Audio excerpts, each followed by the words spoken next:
Holiday ఇచ్చారు. ఇంట్లోనే ఉన్నా అని చేస్తున్నా. సో కిందికి వెళ్ళి మా మమ్మీ ఏం చేసిందో చూద్దాం పదండి. Hi, good morning. Good morning. ఏం చేసావు ఈరోజు? ఈరోజు నేను 4:30కి లేచాను.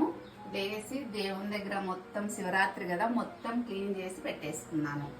చూడండి ఒకసారి చూపి, పూలతో నిండిపోతుంది కదా, అందుకు దోశ వేస్తున్నా గైస్. డాలీకి 2 డేస్ హాలిడేస్ ఉంది. ఇంట్లో అయితే స్కూల్కి వెళ్ళినప్పుడు అయితే లంచ్ టిఫిన్ అంతా స్కూల్లోనే తింటుంది. ఇంట్లో ఉన్నప్పుడు అయితే దోశ ఫేవరెట్ కాబట్టి చెప్పినా కదా ముందు వీడియోలో, మా పిల్లలు ఇద్దరికి దోశ అంటే ఫేవరెట్, ఇడ్లీ కానీ తింటారు. ఈరోజు నేను లంచ్కి ఏం చేస్తున్నానంటే బీరకాయ కర్రీ, మిరియాల చారు చేస్తున్నాను. ఈరోజు అక్కోళ్ళు కానీ వస్తున్నారు, బెంగళూరు నుంచి వస్తుంది. మా చిట్టి తల్లి వస్తుంది, చాలా రోజుల తర్వాత వస్తుంది. చూడాలనిపిస్తుంది దాన్ని అయితే. 3 డేస్కి 4 డేస్కి వెళ్ళి చూసేవాళ్ళము.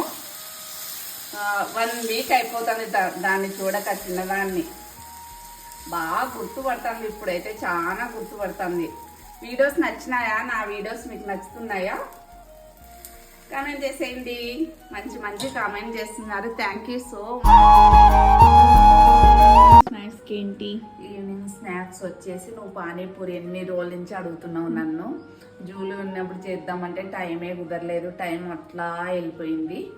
ఇప్పుడు చేస్తున్నాను. పానీ తయారీ విధానం ఎట్లనో ఇప్పుడు కొంచెం అల్లం, కొత్తిమీర, పచ్చిమిర్చి, పప్పులు వేసి గ్రైండర్లో వేసుకోవాలా. మళ్ళీ చింతపండు నానబెట్టుకొని వాటరు మొత్తం మిక్స్ చేసేయాల.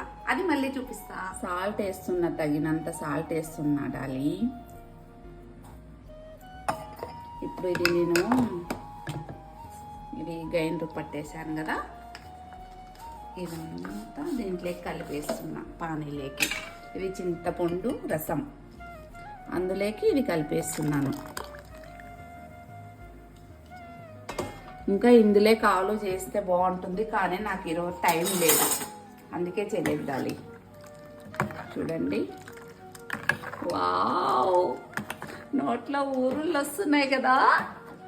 ఊరించండి ఊరించండి. ఎస్పీలో తెచ్చినాడు మా ఆయన. అనంతపూర్లో ఎస్పీ ఫేమస్ అన్నమాట.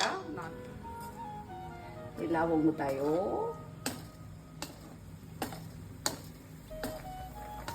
పొంగుతాయి.